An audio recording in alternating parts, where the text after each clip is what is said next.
Hello, as I said in my last video, 'tis the season to feel morally conflicted. It's still that season. Today in Morally Conflicted Roulette, we are talking about Queen Victoria. There were more elegant segues, but I thought, buy a tea towel from the gift shop. Go mad. On the 24th of May of this year, I turned 29, and somewhere deep in the soil, Queen Victoria turned 200. But do my connections and ties to Queen Victoria, her an ageing imperial monarch who wasn't really that keen on women's rights, and me, a modern day British feminist, do we have anything to learn from each other? Well, I can't teach her anything else because she's dead, but maybe the other way around might work. I've been thinking a lot recently about this term radical empathy, and I've been trying to take steps to work out the best ways to understand people better, understand particularly the people I don't agree with, and how I reconcile that with the belief that in some circumstances, we really do need cancel culture, especially when the structures that are supposed to administer and discipline and help don't. But the absence of cancelling isn't endorsement or automatic forgiveness. Queen Victoria is a great example of somebody who can't be erased from history. And if we cannot get a time turner and stop, and we cannot erase, we must understand. So I decided to partner with historic royal palaces basically as an excuse to get to go and prod an expert. And really ask the question, how does radical empathy apply to historic characters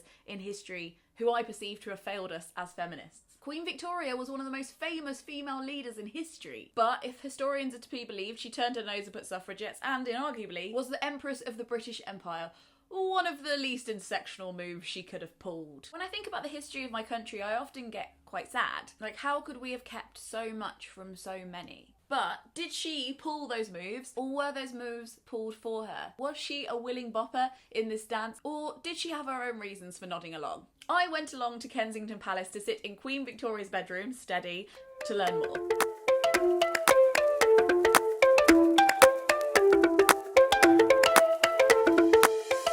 Hi, I'm Lena Norms and I'm here in Queen Victoria's bedroom. I'm here with Holly Putnam, who is a curator at Historic Royal Palaces, and we're here to talk about Queen Victoria. Now, Polly, as a feminist, I have a very weird relationship with Queen Victoria in my head, because, you know, she's this huge kind of strong female figure in British history, but she's also got all these kind of elements of colonialism. She didn't support the suffragettes.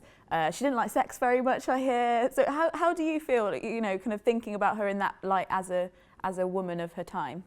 Yeah, she wasn't an easy woman. She's not an easy one to talk about, but I think she has quite a lot for us as modern women to learn. She wasn't someone who shied away from being a woman, and I think she used her femininity to become popular, to endear herself to the public, which I think actually for us today as women, I think so often in the workplace we're told to kind of not be shrill, not make a fuss, not lose our tempers, not show emotion.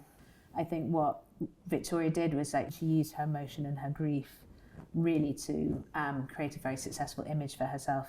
She's a great PR woman for herself. She is a fantastic PR woman. So she is like brand Victoria. She is creating her own personal brand from the off. I guess I also struggle with what she could have done, like in the institution that she's in and the power that she had, what she could have changed and if she want to. And I guess what I feel is that if she was around now and she was doing the things that she was doing, I'd be really mad.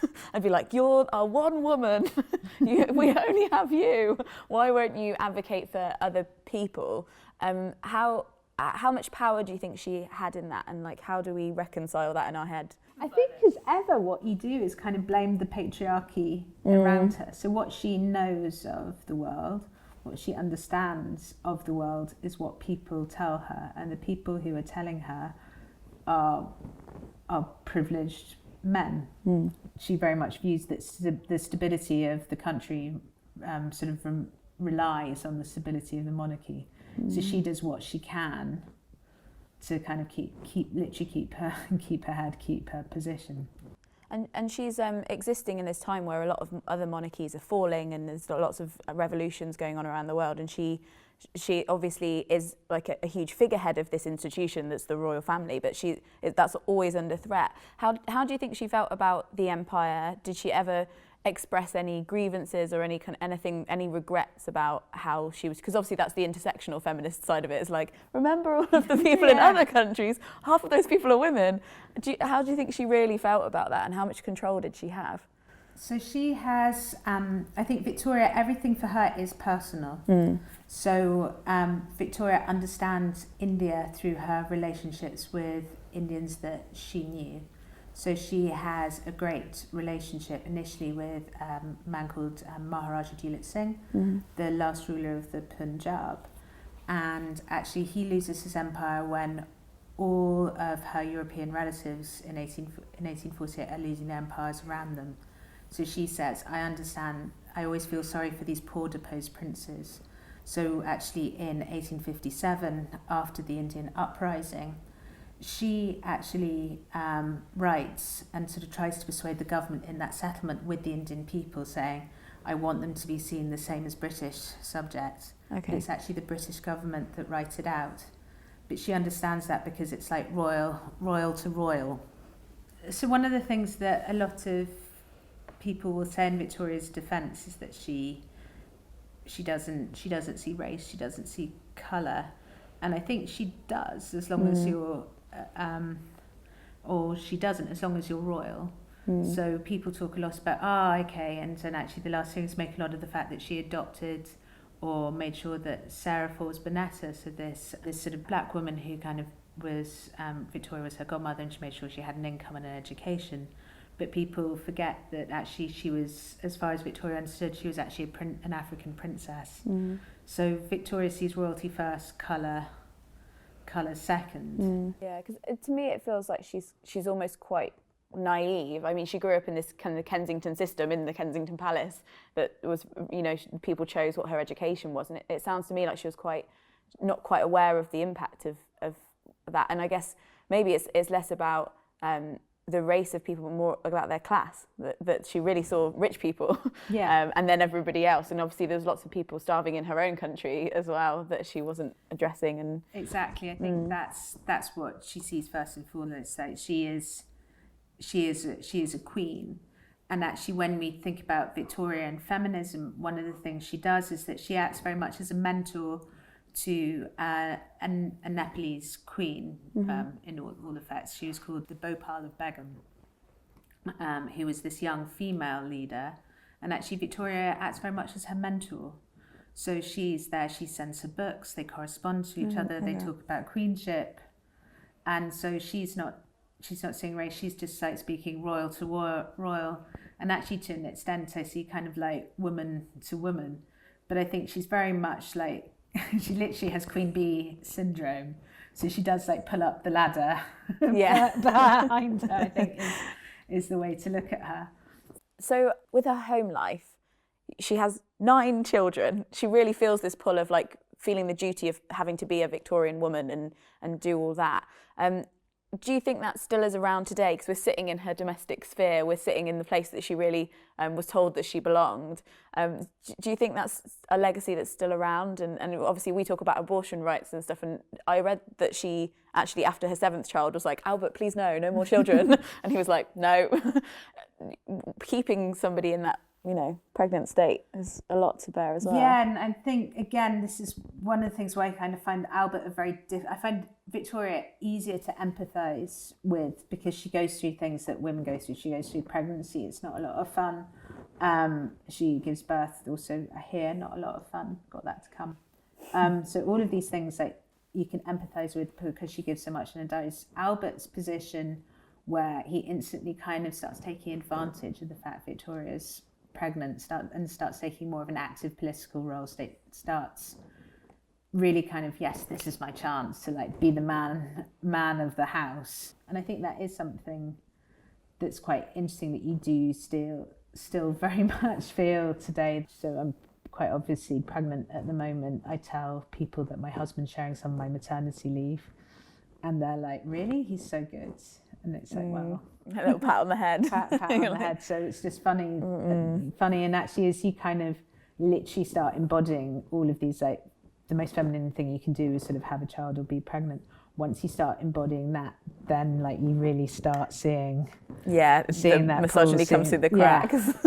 But again, I think like Victoria very much uses it and doesn't try and fight that femininity. She uses that very much to her advantage. Like she is mother to her children, she becomes mother to the nation. That kind of thing. When she's grandmother, she becomes grandmother of Europe. So all of these things she uses as well. So she deserves credit for that. Yeah, maternal rule. Yeah. And is it true as well? And again, that's something that I find hard, is that apparently she wasn't very nice to her children. She didn't really like being a mother. But again, why do I expect that of a woman? Why am I like, well, she should have really enjoyed motherhood that was forced on her? See, again, I think there are over 200 biographies of Queen Victoria, and I think about 20 of them are written by women. So I think they tend to take a letter that she wrote to her eldest daughter, Princess Victoria, on her first pregnancy. And it's a very frank letter where she writes, pregnancy is pretty rubbish. Children when they're tiny babies aren't actually that much fun. And so I think a lot of male biographers are like, oh my God, why isn't she like in love with being pregnant? Why isn't she sort of totally sort of into this whole motherhood thing? And they read that instantly as bad mother. But then you look at the sort of the physical evidence that's left. So there are over 400 drawings that Queen Victoria sketched of her children when they were little. Wow. We have an object in the exhibition at the moment, which is a washing apron. And again, if you look to her diaries, you see that she is there and she's washing her children. I think there's also a thing like they have a go at Victoria for not breastfeeding. And it's like, if you're breastfeeding, it's not like they had breast pumps in those days. She still had to kind of get on with queening. So she was out there after Leopold, 10 days after she gives birth, she's out there meeting prime ministers. Actually, not even 10 days, like within 5 days. It's interesting what you say about how there's not as many female historians that have really studied Victoria as men have had the opportunity to kind of write her history for her. Do you think that impacts how we see her? Definitely. Okay. So like this sort of traditional, I think as well, like male biographers would feel afraid to say like, oh, we had like quite an emotional queen. They'd instantly like write that as a bad thing. But I think now if you look at the work of Margaret Homans, Lucy Worsley, or sort of things that we're trying to do in this exhibition, we're like, no, we're okay with that. It means that you're relatable, you're understandable. And certainly things like the attitude to children, or the fact that male biographers, and again, this is stereotyping, they're not interested in things like Queen Victoria's clothes. So in the exhibition, you'll see that there are so many sort of embroidered details all over her dresses. There are elements to them. So actually, she stopped wearing a corset after Albert died. So actually, for most of her reign, Victoria effectively didn't wear a bra. She had pockets, lots of pockets in her bodices and in her skirt. So all of these things sort of show Victoria kind of taking control. And she I received criticism for weight gain as well, because she was known as being this very slender girl and then slowly gains weight, and people are very angry about it. But then I read that she actually had a hernia. Yeah, so she had a hernia. B, like, why not? Yeah. Like, she's the most powerful woman in the world. She is surrounded by 9 children, the greatest chefs in the world. Yeah. Like, why not? Why does it matter? Yeah. You will not see as many plus-size mannequins anywhere as you will in our Victorian Women and Crown exhibition. Yeah, you've really made me think about Queen Victoria, because I think that I always think about her and how I'd respond to her if she existed now. Which would be probably a madness. I'd be like, Vicky, we have so much to do. Why aren't you helping us? And I think that, she doesn't act like a modern politician or a modern royal, which is, I guess, not what I should expect from her. But I think as well, like knowing the context of where she was, being in these palaces that are like kind of not the real world. She grew up in not the real world. She barely saw the real world. And I think that that's a really important thing to consider. And I think we can learn so much more from her than perhaps a woman in history that I really admire or a woman in history that I really don't agree with. Because I think having this grey area for her is a really good way for me to learn about my own privilege, what I miss. And I just think it's so interesting and so important. So thank you so much for chatting to me and telling me more. Thank you, it's been fun. Yes. After that chat, I am much more informed and yet still undecided, which is perhaps a good thing. Whether she had an active part of it or not, having a woman in that position in society was a great argument for the suffragettes to be like, oi, you let her, what, we've got a woman in charge of the country, but you won't let us vote. Britain kind of hated women at this point in history, so to have a woman in power was a contradiction in terms, and a great one for getting the point across about feminism. I've been really enjoying watching The Crown recently. I know a lot of you have as well. It taught me how often that figures of the monarchy are often subordinate to the monarchical system, the monarchy that they serve. The Kensington system was a system dreamt up and completely implemented on Queen Victoria to keep her in the palace, to keep her less educated than her male peers, to keep her without human interaction and community, and to keep her brainwashed. Harry and Meghan's recent interactions with the press, the stalking and eventual death of Diana, the way the Queen was treated in The Crown, and yeah, the way Queen Victoria was treated, all made me think that maybe being a royal for many people has been a very cruel and unusual form of punishment. Because if you turn around and say anything about how you don't like it, or you'd like out, or you don't consent, or you don't want it anymore, the argument that's thrown back at you is like, you are so rich, you have so many material possessions, how dare you complain? When, on the left, we often argue that material possessions don't help at all and they don't make you happy and they're not a compensation prize for justice, fairness and freedom. All I can really conclude here is that the main queen here is context. Context is queen here. And the question I'm putting back to you is, was Queen Victoria an evil entity outside of the system she was encased within? Or was she complicit in a system she, as a woman, was powerless to change? What do you think? I want to hear all of your much cleverer thoughts than mine in the comments below. Thank you so much to the Historic Royal Palaces for sponsoring this video. They have been a dream to work with and they contribute to making the art on this channel happen. So thank you so much to them. If you'd like to keep up to date and be a nosy about what they're doing, you can follow their social media channels. I'll leave the links below.